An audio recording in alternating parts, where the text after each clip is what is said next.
Good morning. Long ride tayo today. Late na ako umalis para may araw na.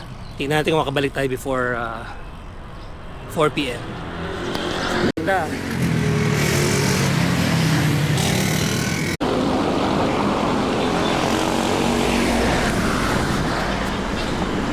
Ayan. So nakalampas na tayo ng bayan ng Angono, Binangonan. Nakalampas na tayo ng traffic. So Cardona na tayo. Dito medyo maluwag. Hindi ko na kailangan mag-mask. Wala masyadong usok.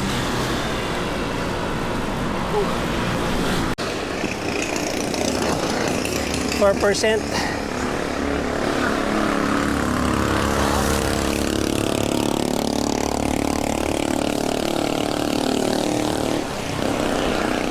And isang mahabang 2-3% bago bumaba ng Cardona.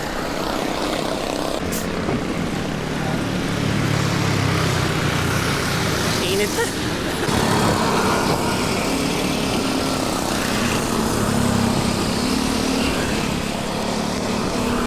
Kaawaan mo kami, Panginoon, kaawaan mo kami. So punta tayo ng ano ngayon, Mapantak. Ganda naman ng weather. I'm sure hindi umuulan doon. So mula sa bahay hanggang Mapitak 50 kilometers yun eh. So kung babalik agad ako, 100 kilometers tayo for today.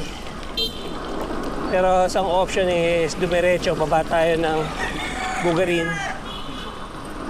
Tapos anan tayo ng Hala-Hala. Yun, mas mahaba siguro ng 20 kilometers yun. Pero tingnan natin mamaya kung hindi masyado mainit. Isipan natin yun.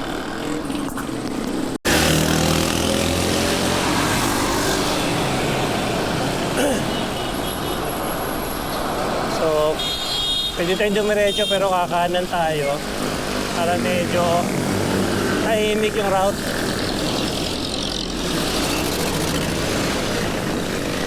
Wala masyadong sasakyan.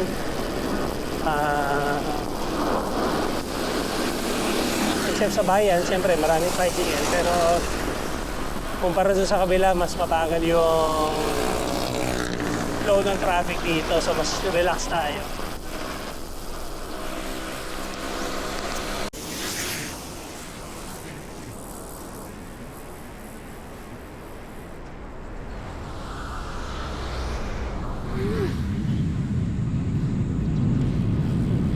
Tinetesting pala natin yung bagong gulong. Nagpalit ako kasi putput na yung isa eh. So ibang brand to, Michelin Pro 5. So far okay pa naman, hindi naman masyadong matigas. Okay, yun, welcome to Baras.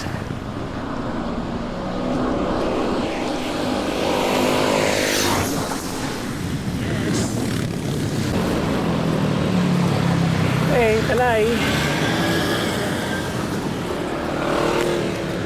Tinanggal na nila yung Avengers. Tingnan muna tayo.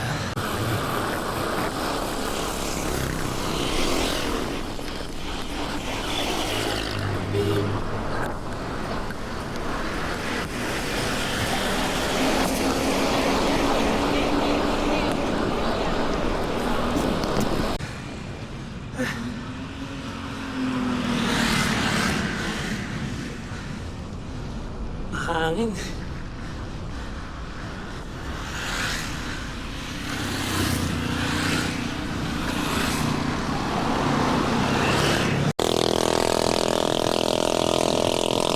ko alam kung dito yung background eh, pero sa kalagitnaan na tayo. Not so steep. Sakto lang.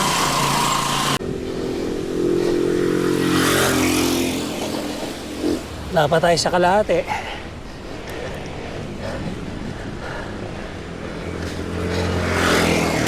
isang isa sa pinaka matarik na segment dito. Ayan.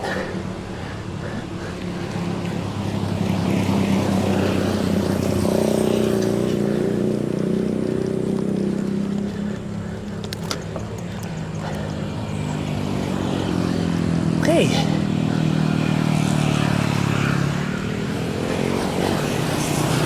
Kabayan, siguro 1 kilometro din yan. Kulang-kulang. Averaging 5%.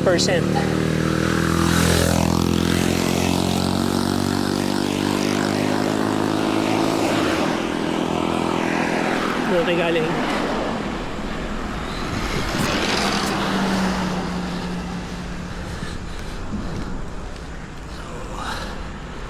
High cadence.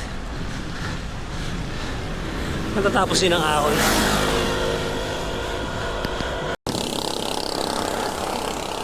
Ay, ako.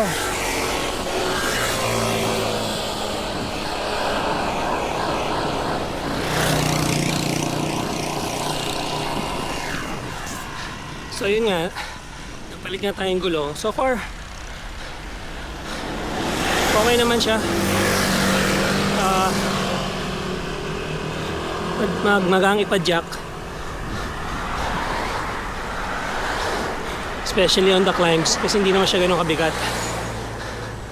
Although compared dun sa luma kong gulong na GP 5000, itong Michelin Pro, I think mas may puncture protection. So less flats dapat. Final stretch.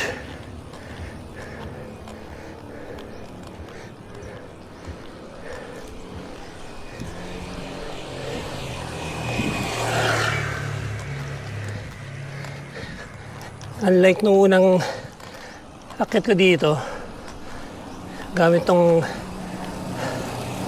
camera, sobrang lakas ang hangin. January yun. Ngayon wala oh. Halos di gumagalaw yung mga puno.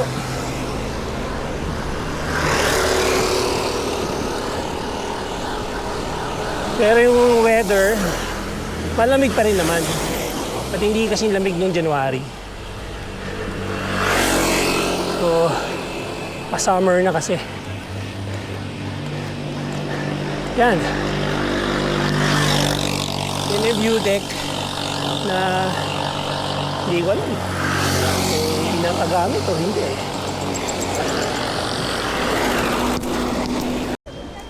Touchdown. Windmills. Init. 360.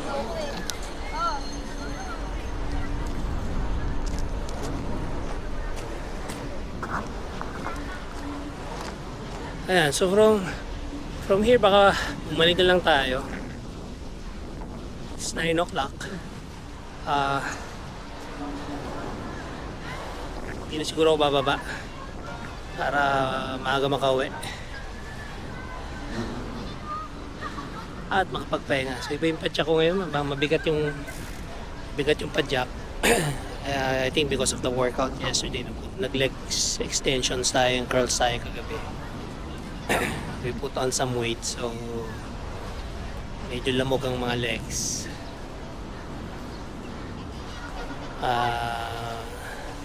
So mag-hot compress tayo pag uwi.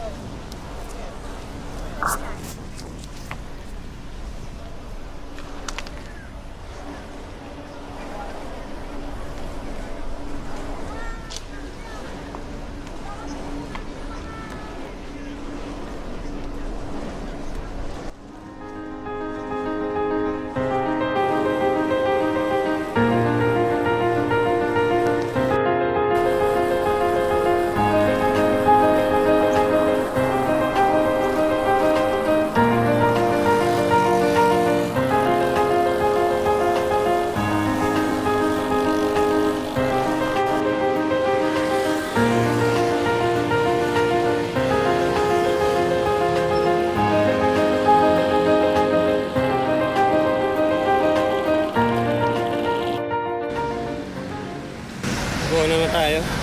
SM. Pero parang ulan.